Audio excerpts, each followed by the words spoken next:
Hi everyone, my name's Emma, a second-year medical student studying in Australia, and this video is going to be a little bit of a reflection on my experience shadowing a GP back in Canada who has sort of crafted her practice to specialize in palliative care.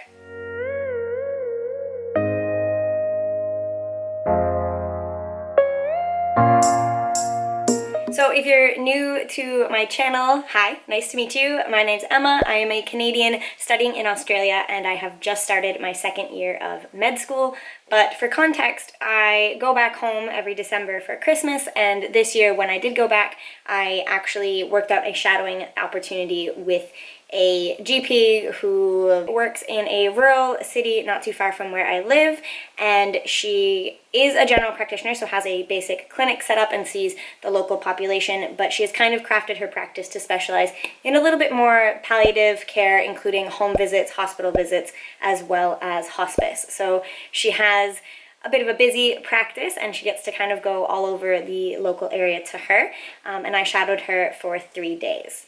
If you want to know more about how I got my shadowing opportunities and how I suggest you get shadowing opportunities, then make sure you check out the video that will be one of these two, which is more of the introduction to this shadow series, and I have another video coming up after I reflect on shadowing a plastic surgeon. But those are other videos you can check out. For now, let's just jump back into the clips I filmed right after my first day shadowing the doctor, which was back in December after a day in the hospital.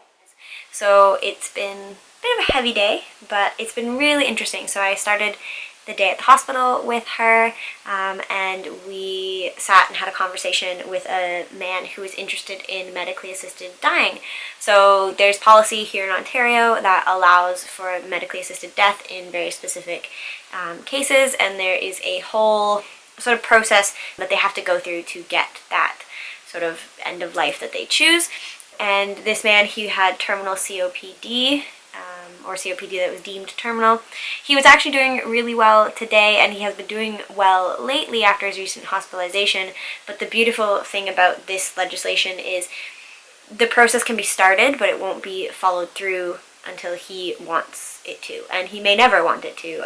But it's really interesting to be part of that conversation very early on in the day. And then we did some home visits, which was really cool. I think we forget that GPs can still do that, and this was a bit more of a rural area, so it was really interesting to be invited into these people's homes and sit and talk to them about their health, how their loved one's doing, or talk to them about how they're doing, depending on their capacity, and just how the meds could be titrated, or different things, OT therapy could be brought in, physical therapy could be brought in, respite, personal support workers, just what could be done to help make their stay at home more comfortable and help manage their disease as well as their pain and comfort. And then we ended the day at her office with a walk-in of a query an infection after visiting a spa. So it was really interesting to see how a GP can kind of craft their how they can craft their practice into something that isn't just whoever walks in the door. So that was cool to see. And yeah, just general thoughts. I think there were more heartwarming moments just seeing people's love for each other today, and being able to bring people relief or joy than there were sad moments. But I think today was a very good day. Nobody that we saw, they were all very, very sick, but they were very well, if that makes sense. So they were very sick, but it wasn't necessarily showing. The gentleman at the hospital seemed very tired, but he was still able to talk to us and still had his capacity, and no one was showing, at least with me around, that much pain. So it wasn't as heavy as I thought it could be, but definitely a pretty deep day. So that was my thoughts on day one. As you can see, I was pretty tired. It was an early morning for me, and I was still getting used to how dark it was in the winter in Canada.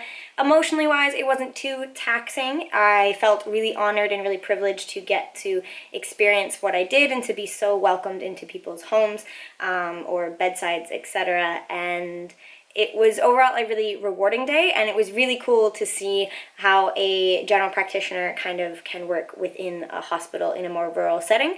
So she's not just in her clinic, and I got to see the hospice as well.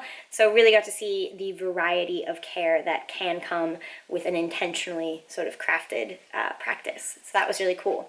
Now we'll jump into the reflection on the second and third day. So those were both in clinic. So I just filmed one reflection the day after I was finished, and we can just hop into that. So I'm actually in my bathroom, so sorry if the sound is a bit weird, but I'm kind of chasing the light. But I wanted to give a really quick reflection on the other 2 days of my shadowing experience. So I was shadowing a GP, and these other 2 days were actually her clinic days. So what I got to see was a bit of an experience. It was really interesting. I think we all kind of have a basic idea of how general practice works, at least from a patient side, because of course most of us have gone to see a doctor at some point in our lives. So I saw her sort of managing patient medication. Granted, she does kind of subspecialize, or kind of has crafted a practice that has a good chunk of palliative care in it. So a lot of it was adjusting medications for sort of walking palliative patients. She was doing some preventative medicine, some watching cholesterol and sugars on some aging population.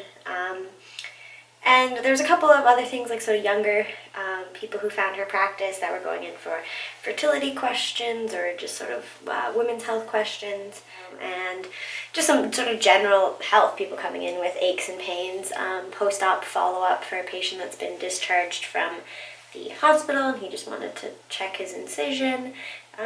So yeah, pretty typical. Some things that I really enjoyed about the general practice was, especially since this was kind of a rural placement, was how much the whole community knew her. So I would go to a cafe before going in, and the cafe there, the owner knew who she was, and a couple of her patients were just children of patients that she previously had that have kind of grown up, or unfortunately she like palliated their parents, and now they decide that they like the doctor and they want to stick with her. So I really enjoyed how she seemed to be part of the community, and I think that's a really cool thing about general practice that you don't necessarily get with specialties. She knows these people, they know her, and they have seen her for years. She's been in that place, I think, for just over 5 years, but even over that time, she really has gotten to know the community, and that's really cool. I mean, it was a variety of people. You're dealing with people more than you are dealing with just the straight medicine, which even she said, what'd she say? The disease itself is easy and pretty predictable. It's the human that it's inside that's not. So you do get to deal with a lot of the humanity of medicine, which I really enjoyed seeing, and I really enjoyed learning from this doctor, because just the style in which she was able to adapt her communication depending on the sort of attitude or kind of type of patient she would get. So you get some patients that are really compliant and really invested in what the doctor has to say, and there are other patients that are really frustrated being ill, or for whatever reason don't want to take their medications, or can't take their medications if they can't afford it, that kind of thing.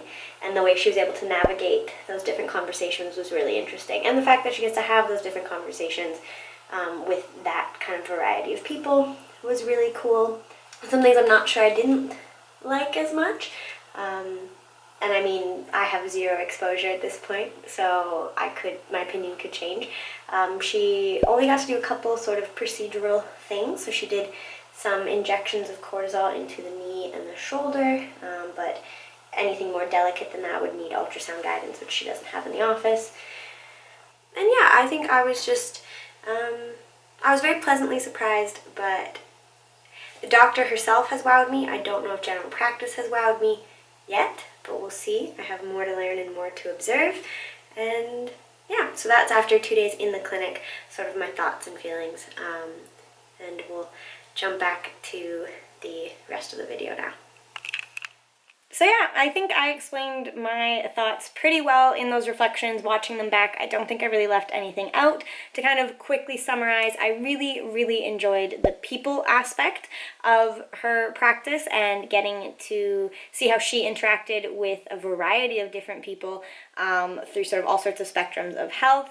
I didn't love necessarily the lack of procedures or the lack of every single patient is a hands-on patient, but I think the doctor I shadowed was fantastic. Her communication skills and the way she kind of altered her style and her communication for every type of patient or family member was really cool to see in real life. I have so much more to see. I will be shadowing a GP as part of my program this year, so I'm sure I will see another side of general practice, and I'm not discounting it yet as an option, but I'm really glad I got the opportunity to see what it was like in a more rural place back home. And yeah, I'm really thankful that I got the opportunity. I feel so privileged that people will just welcome a med student in the room. I wasn't turned down once. And all in all, it was a great opportunity. If you have the opportunity to shadow any doctor or clinician in your area, I definitely suggest you do so. It really provides you a better idea of what a day in their life is like and what potentially the rest of your life might kind of look like.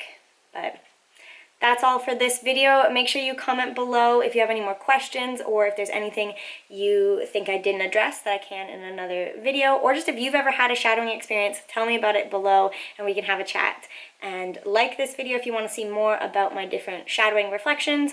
And yeah, be sure to subscribe to see that other shadowing video coming up. And I will see you in the next one. Bye.